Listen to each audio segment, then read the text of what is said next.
Want to have 1,000 people outside breaking down the door trying to enter your business. Want to have the most enjoyable atmosphere and experience for your customers. Want to have an amazing success launching.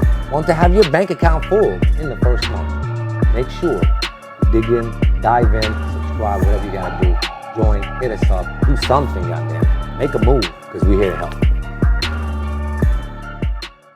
What's up, everyone? It's your boy AJ. We are in the retail room right now. If you are a retailer or someone that has a product that wants to get into retail, this podcast is for you.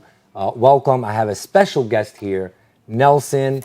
I'm super excited to hear. We are actually right now at the grand opening of Hollywood Beauty retail beauty supply store here in St. Louis, and we just bombed it right now. We had a huge line outside. Did you see what just happened? I mean, if you are in the area, you are talking about Hollywood Beauty. I'm excited to actually talk to Nelson, and I know what you do. Usually, you're in the background. Nobody sees what you do. But can you at least introduce yourself to everyone and let them know exactly what do you do here at the Retail Army? Here at the Retail Army, I work a lot on the back end, primarily on the texts, on the email marketing, everything, all the communications that go directly from the store or the client to the actual client itself. That's awesome. So what just happened today, just if you're not aware, we just launched the retail store of Hollywood Beauty. Over 1,000 people were waiting in line yesterday morning. And we woke up this morning the same exact thing. Can you please explain to us what just happened here at Hollywood Beauty? It was pretty crazy. Right? There was a lot of people. A lot of people were very cold in line. There are some people that have been there since 5 a.m. this morning with like blankets on. You're just ready to go in. And it was a huge line. We had donuts out there. It was probably one of the first times this community has seen a line of something that big, just because of all the hype that we had going on for this place. The lines were huge. That's right. I mean, it really was crazy. I mean, we had people from 5 in the morning come in, shop, get everything they need, and leave happy. And that's the most essential part. Whenever we're in retail, our main job is to bring back the customer. And I think here at the launch, I'm proud to announce that we've succeeded and delivered, actually over-delivered here, the Retail Army. Those of you that don't know, what we do is we help retailers scale and retail brand owners get into retail. So if that's you, make sure you hit us up. We're happy to contribute towards your success, as that is our mission right now. So we have a lot of things to talk about. One of the biggest things is planning and coordinating a retail store grand opening. And a lot of people may see a retail store and they open, that wants to open a business, they'll go through the process of setting up the store. I mean, they bust their ass. You know, they go hard. And what I mean is they set up everything. They get their products. They got the idea. They find the building. They find the lease, and they fill it up. And then as soon as they open the door, well, there's nobody there. Mm-hmm. And then you go through the struggle for years until you become profitable. Well, here at the Retail University, what we can do is we can launch you the correct way. We can launch you with a bang so that your first day, you can make 100K. Right. Now, how does that sound? For anybody that opens a business, imagine the confidence you would have if you knew you have the Retail Army behind you, supporting you, and creating that buzz in the city. How powerful would it be if you woke up the first 30 days of business, you have $1 million in your account? How powerful is that for your company? I think that's super powerful, but I think what the Retail University just did for this brand was pretty significant, because there was a lot of things from A to Z. So like, I guess my question here is like, where did you originally like start with them? Like, did they give you like a lot of time to actually like launch this project? Because like really just like what the team did here was really take a brand from like nothing, and then you guys came in and okay, here's staff, here's everything like that. It's like, where was the starting point? Because obviously this is the ending point of like right. $100,000 launch in right. one day. Like what, I guess, what really How did led it up to all? that. Yeah. Yes. How did it all start? And honestly, I've always had. Those of you that don't know, my name is AJ. I am a retail store owner. I own a retail chain of beauty supply stores. I've been in retail since I was 15, Nelson. That's all I did. I mean, my dad got free labor out of me for years. But one thing did happen. I developed a skill. I think the most interesting and craziest thing about what just happened here was what you just did here, right? Just like I think it deserves a lot of like respect and recognition to be able to do something this big, right? From like where it started, because you have so many years and years of experience in retail. You know, you said yourself, like you started when you were 15 years old, right? And just like some people don't even know how to make this thing in like 6 months, right? But the team went in there. You had everything from like operations to a POS setup to a working marketing strategy that led up to $100,000 launch, right? Absolutely. And Absolutely. the craziest thing about that was how you did it. That's right. That's right. Honestly, I will say this much: it takes a team to do anything, and what we built here internally within our company is so much resources that I used for my own companies. I needed a media team. I needed an ads expert. I needed a Google expert. I needed a TikTok expert to build this media team internally. And I strongly recommend, if you are a business owner, we need a media team, even if it's one person capturing what you're doing. And I realized there's so much resources available. Other business owners, if they were to start and try to build a media team and a marketing team, it would cost too much, and it would be very stressful for them to put this team together, because most highly skilled people are not just going to work for money. They're going to work for a bigger mission, something bigger than just the paycheck. So we wanted to offer that resource to them. And I know you're a huge part of what we're doing in the marketing department, getting people to come to the store, communicating with them, texting them, talking to them. I mean, a real person is communicating with our customers here. How powerful is that? But you know, I know you've always done a lot of things when it comes to marketing and ads and client relations. How did you get started in marketing, period? Right. Tell us. I guess like the most interesting thing about this is like my whole life, hundreds of millions of dollars, but like none of it has ever been in a retail store, right? And just like being able to like make that money in a retail store, it's like very different from being able to do what you do on, because like when you're online, all you got to do is send people to a landing page, and then you get the sale and ka-ching. It's just like Right. you never see them ever again, and there's no customer interaction here. Here it's all about like customer interactions. So it's just like, I think here we kind of married the process, right? I guess so. In my experience, like I've been very specialized in ads, and I got into it. I was in the agency space growing up, and that was my career until I started consulting. That's awesome. And but yeah, I think what the most beautiful thing about here was like really mirroring the process of, okay, here's the online aspect, but how can we use that Towards the retail. towards the retail aspect? That's the beautiful part. I think a lot of people don't know how much work it takes to operate a retail store, but also there's a huge upside. You build a connection with the customer in person. Yes, there's a lot more work. Yes, there's a lot more involved in having a building and having a product and displaying it and merchandise and selling. I mean, there's so much to it versus just click and buy. But what I like about retail, it's not just a retail store. I look at this as a platform for me to blow up my brand.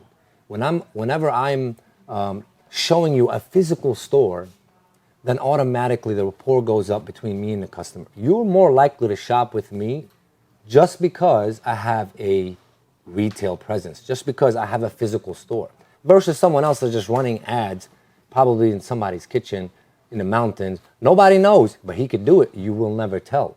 But in a physical store, it's an opportunity for you to showcase your products, showcase in person, and develop a relationship with the client. That way, they know that you're real. Simple as that. So I always look at a store as a platform more than anything else. Right.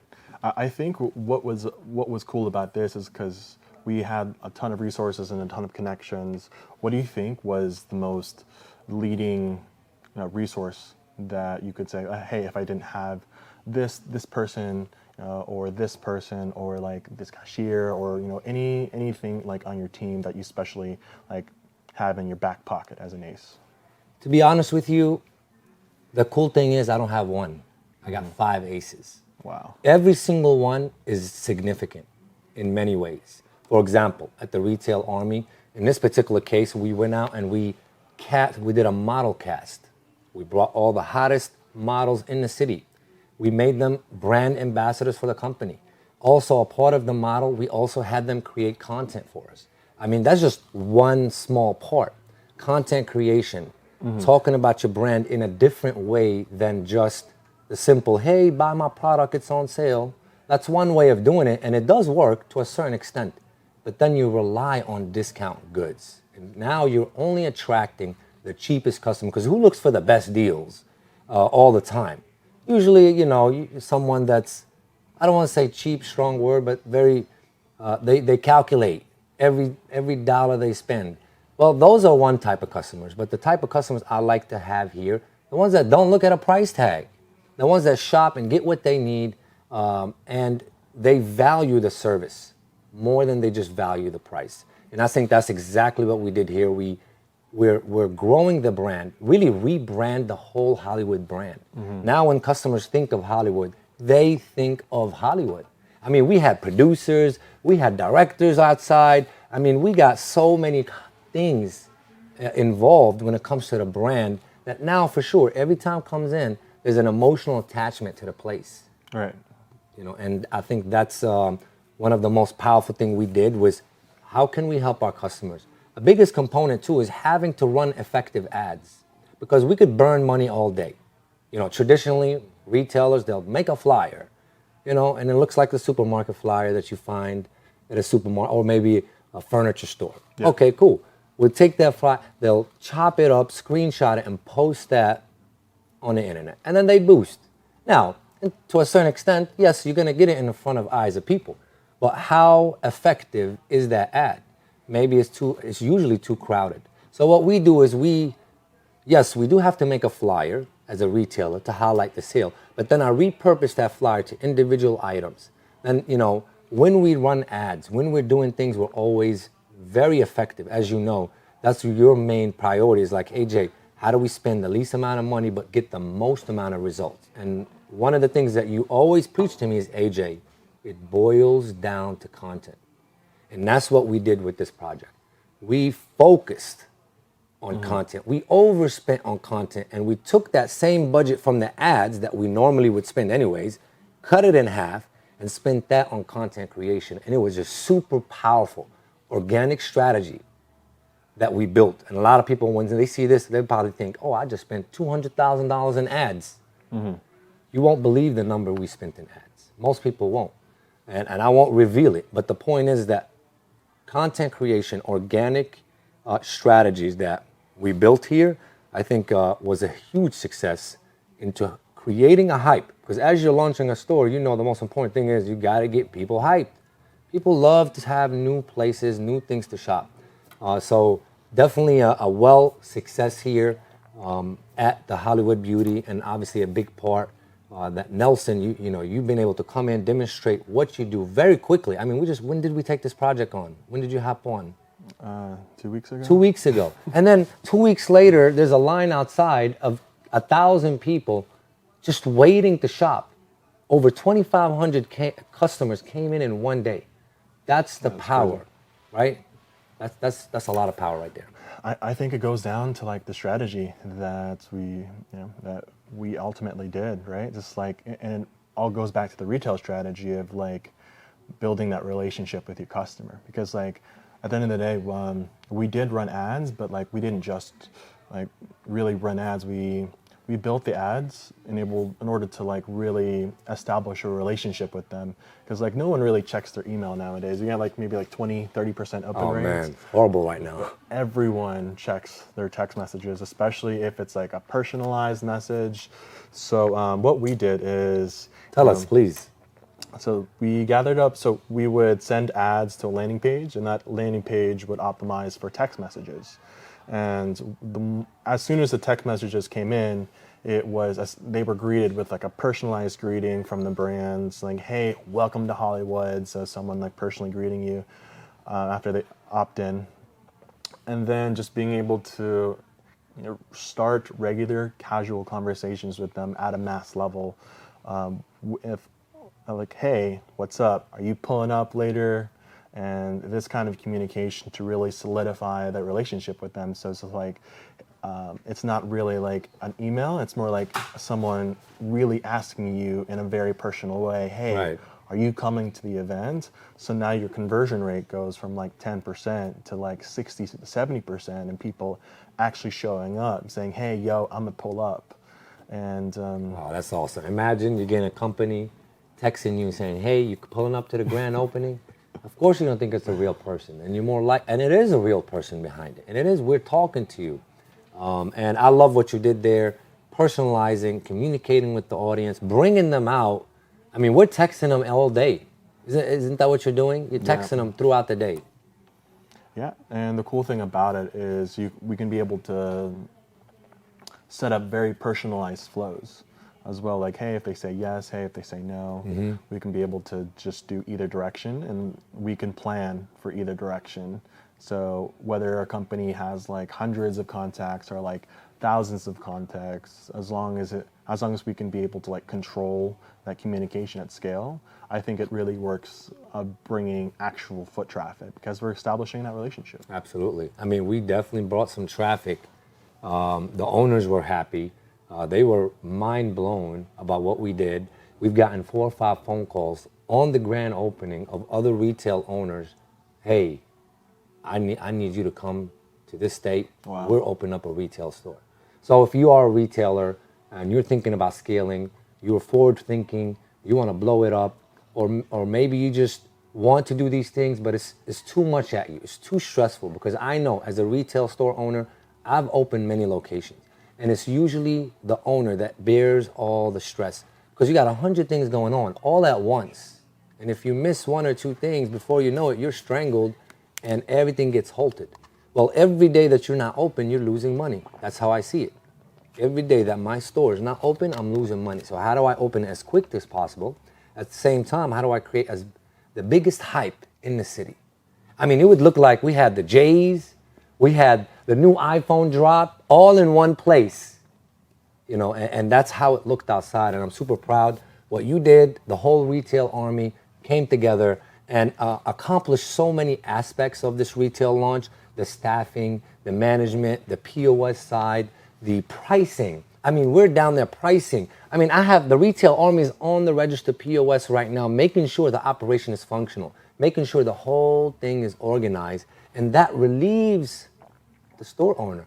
Now he gets to really enjoy the launch. Now he gets to really observe versus being stressed. And I've been in those positions, I promise you.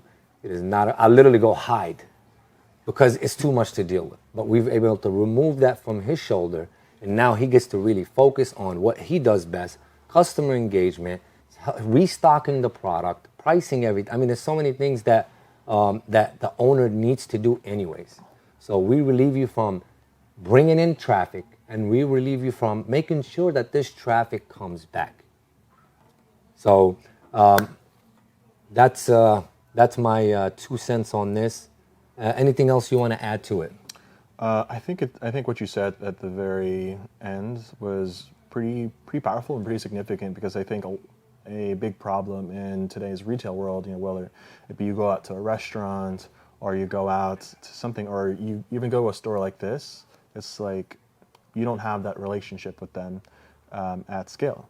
So I think I think just because we can do it for here, I think we can apply it to other verticals as well. Absolutely. Even people that, if you own a hair care brand or even any kind of retail product, and you're trying to get into retail stores, and you want your product out there, and you want to be able to create more avenues of income. Because if you have a product, you could sell online, but you could also sell in retail stores. Mm-hmm. Well, there's millions of retail stores. You have to see what it is, that product that you have, and where does it apply, and how can I get my product in there? The cool thing is about retail, once they buy, they buy. They don't buy $2 an order. Like, for example, for this retailer here, $20,000 pre-order plus a following $20,000. Now, the margins in wholesale is a little different, a little bit less, but I'm selling $20,000 one ticket. I've had high transactions as high as $129,000 just from one wholesaler. Wow. So getting into retail for most of you may seem like a difficult task. Well, we can be able to show you the way. Stay tuned at the retail room. It's your boy AJ Nelson and the Retail Army here to contribute towards your retail success. Make sure you hit us up, check us out, and anybody that you know that is struggling with retail or at least wants to grow, launch, blow it up, want to have 1,000 people outside breaking down the door trying to enter your business, want to have the most enjoyable atmosphere and experience for your customer, want to have an amazing success launching, want to have your bank account full in the first month. Make sure you dig in, dive in, subscribe, whatever you got to do. Join, hit us up, do something, goddammit. Make a move, because we're here to help. Sound good? Yeah.